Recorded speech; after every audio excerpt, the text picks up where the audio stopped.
Bihar board का important model set, और आप इसको कतई भी देखना नहीं भूलें। आप इस वीडियो को बारी बारी से और बारीकी तरीके से देखेंगे और इग्नोर नहीं करेंगे। एवोगाड्रो संख्या का मान है। एवोगाड्रो संख्या का मान क्या होता है? Avogadro number is equals to, Avogadro number का वैल्यू क्या होता है? 6.022 इंटू 10 के पावर 23, यानी यहाँ पे 2.2 के जगह पे 3 लिखा हुआ है। इससे कोई दिक्कत नहीं है। अगले क्वेश्चन की ओर। इथाइन में कार्बन का प्रसंकरण क्या होता है? The hybridisation of ethyne in carbon. Ethyne, eth means होता है यानी 2 कार्बन, वाई मतलब हो गया ट्रिपल बॉन्ड, यहाँ पे हाइड्रोजन, यहाँ पे हाइड्रोजन। देखिए यहाँ पे कितना सिग्मा और पाई बंधन है, sigma sigma pi pi sigma, यानी इस कार्बन पर सिग्मा की संख्या जो है आपका कितना है? 2 है, sp। इस कार्बन पर सिग्मा की संख्या 2 है, sp, यानी इसका हाइब्रिडाइजेशन क्या हो जाएगा? sp हो जाएगा। हाइब्रिडाइजेशन क्या हो जाएगा? sp। किसके सल्फाइड आयस्क का सांद्रण किया जाता है? किससे?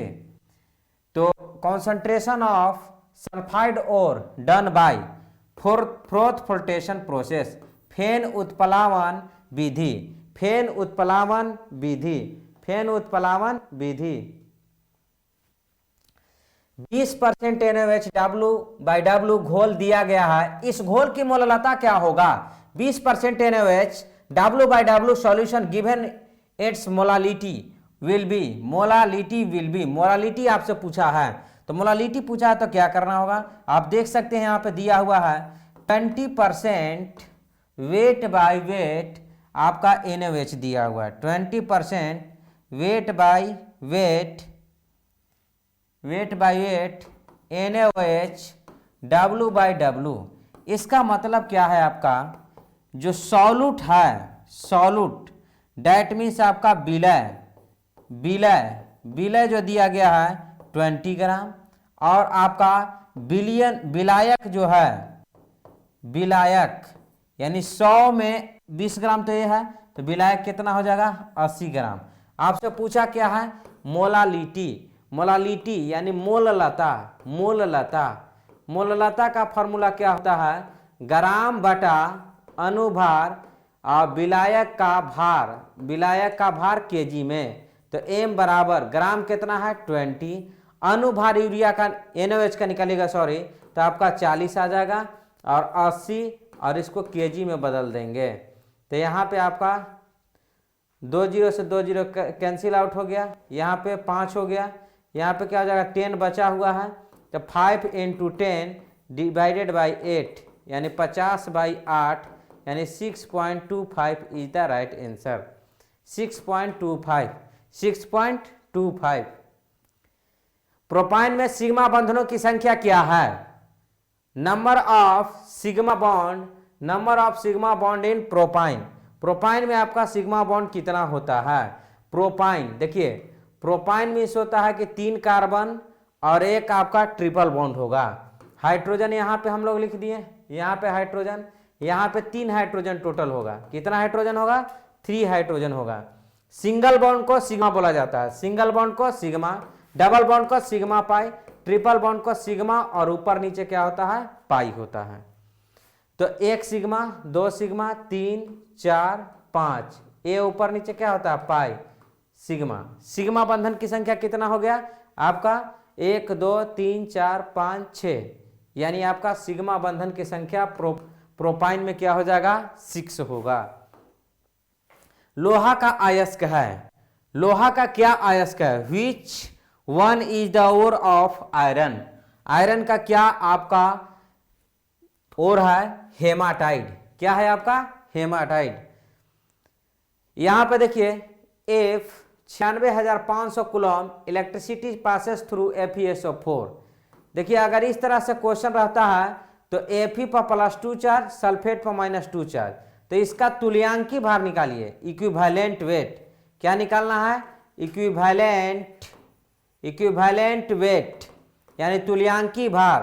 तुल्यांकी भार निकालिएगा तो क्या हो जाएगा? Fe का weight divided by valence factor. यानी वैलेंस फैक्टर इसका कितना है 2, यानी 56/2 यानी 28 ग्राम Fe, 28 ग्राम Fe। अल्काइन का सामान्य सूत्र क्या होता है? अल्काइन का सामान्य सूत्र क्या होता है? The general formula of alkyne, general formula of alkyne, alkyne का जनरल फार्मूला क्या होता है? तो यानी CnH2n-2, CnH2n-2, CnH2n-2। इनमें से कौन पैरामैग्नेटिक आयन है? इनमें से कौन पैरामैग्नेटिक आयन है? जिसमें अनपेयर्ड इलेक्ट्रॉन होता है उसको हम लोग बोलते हैं पैरामैग्नेटिक, जिसमें अनपेयर्ड इलेक्ट्रॉन होता है उसको हम लोग क्या बोलते हैं? पैरामैग्नेटिक। देखिए कॉपर +2 जो है आपका पैरामैग्नेटिक है। कैसे? कॉपर +2 आर्गन 4s1 और 3d आपका 10 होता है। तो +2 का मतलब एक इलेक्ट्रॉन यहां से और एक इलेक्ट्रॉन यहां से, तो 9 हो जाएगा। तो डी में कितना इलेक्ट्रॉन है आपका? 9 इलेक्ट्रॉन है। कितना इलेक्ट्रॉन है डी में? 9। 1 2 3 4 5 6 7 8 9 9, सॉरी 9 तक ही है, 9 तक है। तो देखिए यहाँ पे अनपेयर्ड इलेक्ट्रॉन है, तो यानी Cu+2। प्रतिक्रिया की दर को व्यक्त किया जाता है और दर बराबर दिया हुआ इतना है। दर बराबर क्या दिया हुआ है? इतना, यानी R बराबर, यानी रेट बराबर आपका दिया हुआ है K इंटू A के कॉन्सेंट्रेशन के पावर X और B के कॉन्सेंट्रेशन के पावर Y। तो पूछा है कि ऑर्डर ऑफ रिएक्शन क्या होगा, अभिक्रिया की कोटि क्या हो जाएगा? तो ऑर्डर ऑफ रिएक्शन बराबर X + Y, ए वाला पावर क्या हो जाता है? ऐड हो जाता है। तो X + Y, X + Y। इनमें से कौन P ब्लॉक के तत्व हैं? P ब्लॉक के तत्व कैसे पहचान करेंगे? जिसमें अंतिम इलेक्ट्रॉन P उपकक्षा में जाए। जब इलेक्ट्रॉनिक विन्यास लिखेंगे तो अंतिम इलेक्ट्रॉन अगर P उपकक्षा में जाता है तो उसे हम लोग P ब्लॉक कहेंगे। तो देखिए इसका इलेक्ट्रॉनिक विन्यास लिखेंगे तो 3s1 होता है, कॉपर का लिखेंगे तो 4s1 और 3d आपका 10 होता है। बोरॉन का लिखिएगा तो यहाँ पे 1s2 2s2 और 2p1, और मैग्नीशियम का लिखिएगा तो 3s2 आता है।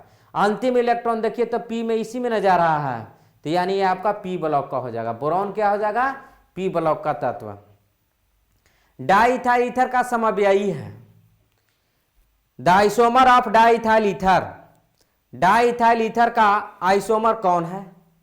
तो आप देख सकते हैं आइसोमेरिज्म क्या होता है। आइसोमर कहने का मतलब अणुसूत्र समान हो परंतु भौतिक और रासायनिक गुण अलग होगा। तो अब यहां पे देखते हैं diethyl ether, diethyl ether, ethyl का यही होता है C2H5, C2H5O, C2H5, ये आपका डाइइथाइल ईथर का रहा। मॉलिक्यूलर फार्मूला इसका लिखेंगे C4H10O होगा। अगर जिस ऑप्शन में अगर ऐसा मिलेगा तो वही आपका आइसोमेरिज्म होगा। तो यानी देखिए बी ऑप्शन में, बी ऑप्शन में यहाँ पे क्या है आपका, इस कार्बन पर 3 CH3 है, 3 CH3, 3 CH3, C और C पर क्या है H, सॉरी यहाँ पे ये यही कार्बन पर इस पे है जुड़ा हुआ। अब देखिए यहाँ पे कार्बन कितना है 4, हाइड्रोजन 3 3 के 9, 1 10 और ऑक्सीजन 1, यानी आपका बी ऑप्शन क्या हो जाएगा? B option. इनमें से कौन विद्युत का सुचालक नहीं है? यानी जो विद्युत धारा इसमें, विद्युत का सुचालक, विद्युत धारा इसमें प्रवाहित नहीं होते हैं, ये आपका ठोस है। क्या है आपका? ठोस।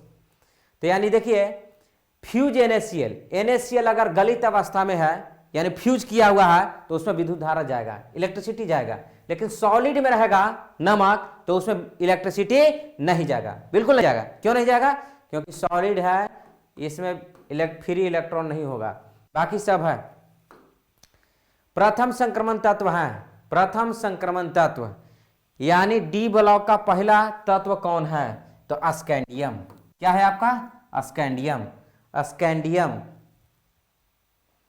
कार्बोहाइड्रेट्स का सामान्य सूत्र है, कार्बोहाइड्रेट्स का सामान्य सूत्र क्या है आपका? कार्बोहाइड्रेट्स होता क्या है? वे कार्बनिक यौगिक, those organic compound which contain carbon, hydrogen and oxygen, है ना। तो कार्बन, हाइड्रोजन एंड ऑक्सीजन, तो हाइड्रोजन ऑक्सीजन मिला के क्या बना रहता है, वाटर। तो CxH2O का whole Y, C option, C option. शुद्ध पदार्थ को रंगीन पदार्थ को दूर करने के लिए सक्रिय कोयला को प्रयुक्त किया जाता है, यह काम करता है। यानी शुद्ध पदार्थ को रंगीन पदार्थ को दूर करने के लिए सक्रिय कोयला को प्रयोग किया जाता है। तो कौन सा रिएक्शन होता है, यानी कौन सा वो प्रोसेस होता है। Activated charcoal use to remove colouring matter from pure substance, it work by adsorption. क्या होगा, अधिशोषण। क्या होगा, अधिशोषण। क्रायोलाइट अयस्क है, क्रायोलाइट किसका अयस्क है, क्रायोलाइट किसका अयस्क है, ये आपको कमेंट करके बताना है कि क्रायोलाइट किसका अयस्क है, क्रायोलाइट किसका अयस्क है, क्रायोलाइट किसका अयस्क है। तो देखिए यहाँ पे Na3 आपका Al(F6) होता है, तो आप लोग कमेंट जरूर करेंगे। तो ये आपका पता चल रहा है, यहाँ पे क्या है, जो घेरे हैं वही आपका आंसर है, यानी एल्युमिनियम का। सेलुलोल प्रयुक्त होता है, सेलुलोल में क्या प्रयुक्त होता है, यानी salol can be used as antiseptic. कैसा यूज करते हैं, एंटीसेप्टिक वे में यूज करते हैं, एंटीसेप्टिक, रोगाणुरोधक, रोगाणुरोधक। किसी पदार्थ की प्रतिक्रिया की दर निर्भर करता है, the rate at which the substance react depends on it's. किस पे आपको कोई भी पदार्थ प्रक्रिया, कोई भी अभिक्रिया किस पे पदार्थ के दर पर निर्भर करता है, किस पे निर्भर करता है, उसमें एक्टिव मास क्या है, यानी सक्रिय द्रव्यमान उसमें क्या है, सक्रिय द्रव्यमान क्या है, सक्रिय द्रव्यमान पर। इनमें से कौन एम्बिडेंट लिगेंड है, यानी विच वन इज एम्बिडेंट लिगेंड, कौन आपका एम्बिडेंट लिगेंड है। तो आप देख सकते हैं एम्बिडेंट मीन्स क्या होता है, वैसे लिगेंड जिसमें दो परमाणु लोन पेयर देने के लिए तैयार रहता है सेंट्रल मेटल को, यानी केंद्रीय धातु को, यानी साइनाइड होगा। साइनाइड दोनों तरफ से देता है, कार्बन भी लोन पेयर देता है, नाइट्रोजन भी। निम्न किस नाम के प्रतिक्रिया से एमाइड से एमीन में बदलता है, एमाइड से एमीन में बदल देता है, एमीन यानी NH2 में बदलता है। तो यह हॉफमैन अभिक्रिया होता है, हॉफमैन अभिक्रिया होता है। फलक केंद्रित एकक कोष्ठिका में किनारों की लंबाई होगी। In face center cubic unit cell the edge length is, edge length इसका क्या होगा, FCC में देखिए क्या होता है, 4R बराबर √2a होता है। तो a बराबर क्या हो जाएगा, 4R/√2, 4R/√2। तो यानी आपका B answer, B is the right answer. आयन में समन्वय संख्या है, यानी द कोऑर्डिनेशन नंबर कोबाल्ट, ये आपको कॉम्प्लेक्स कंपाउंड दिए हुए हैं। तो देखिए इथिलीन डाइएमीन जो है ये बाइडेंडेंट लिगेंड है, एक लिगेंड दो लोन पेयर देता है। तो दो है तो क्या हो जाएगा 4, और एक क्लोरीन 1 तो 2 क्लोरीन 2, तो यानी आपका 6 हो जाएगा, यानी आपका क्या हो जाएगा हेक्साडेंटेड। इनमें से कौन प्रबल अम्ल है, which one is the strongest acid. देखिए ये सब बिहार बोर्ड का इंपॉर्टेंट क्वेश्चन है, और ये आप कंटिन्यूअसली देखते रहेंगे, और जब तक एग्जाम ना हो जाए जब तक आप कंटिन्यू देखते रहेंगे। बहुत ही इंपॉर्टेंट है इस वर्ष के लिए ये सब क्वेश्चन। ओके, अब यहाँ पे देख सकते हैं, यहाँ पे क्या हो जाएगा, सबसे ज़्यादा जो अम्लीय है वो आपका क्या हो जाएगा, देखिए यहाँ पे फ्लोरीन जुड़ा हुआ है, क्या जुड़ा हुआ है, फ्लोरीन जुड़ा हुआ है, क्या जुड़ा हुआ है, फ्लोरीन जुड़ा हुआ है। इनमें से क्लोरीन को गर्म करने पर विरंजन चूर्ण प्राप्त होते हैं, यानी bleaching powder obtained by heating of chlorine. यानी बोला है कि क्लोरीन के साथ क्या मिलाएंगे कि हमको ब्लीचिंग पाउडर मिल जाएगा, ब्लीचिंग पाउडर मिल जाएगा। ऐसा क्या करें, तो इसमें कैल्शियम हाइड्रोक्साइड मिलाएंगे तो आपका क्या बन जाएगा, bleaching powder, calcium hydroxide, calcium hydroxide. sp2 प्रसंकरण का उदाहरण है, एग्जाम्पल ऑफ sp2 हाइब्रिडाइजेशन। देखिए ऑक्सीजन ऑक्सीजन ऑक्सीजन, यहाँ पे इसका स्ट्रक्चर आपको बना के दिखा रहे हैं, बेहतरीन तरीका बता रहे हैं आपको स्ट्रक्चर बनाने का। कार्बन डाइऑक्साइड, आप देख सकते हैं यहाँ पे मैं स्केलेटन बना दिया हूँ, इस पे एक माइनस है तो एक माइनस दे दीजिए, यहाँ पे बन गया इस तरीका से। तो इस पे देखेंगे एक सिग्मा पाई, कितना सिग्मा है 3 यानी sp2। यहाँ पे देखिए 2 माइनस है, 2 माइनस दे दीजिए, यहाँ पे single single double double double, sigma sigma sigma pi यानी इस सल्फर पर 4 सिग्मा sp3, क्या हो जाएगा sp3। यहाँ पे आप देख सकते हैं फंसाने लायक है 1 2 3 सिग्मा, तो आप मार दीजिएगा कि sp2 है, नहीं इससे भी सिग्मा बन जाएगा sp3 हो जाएगा। यहाँ पे देखिए इस तरीका से सिग्मा पाई, तो यानी क्या हो जाएगा इस कार्बन पर sp हो जाएगा। हमसे क्या पूछा है sp2 पूछा है, क्या पूछा है sp2, तो NO3-1 का हाइब्रिडाइजेशन क्या हो जाएगा sp2 हो जाएगा। तो इस वीडियो को आप ज़्यादा से ज़्यादा लाइक और शेयर करेंगे। जय हिंद दोस्तों, जय भारत।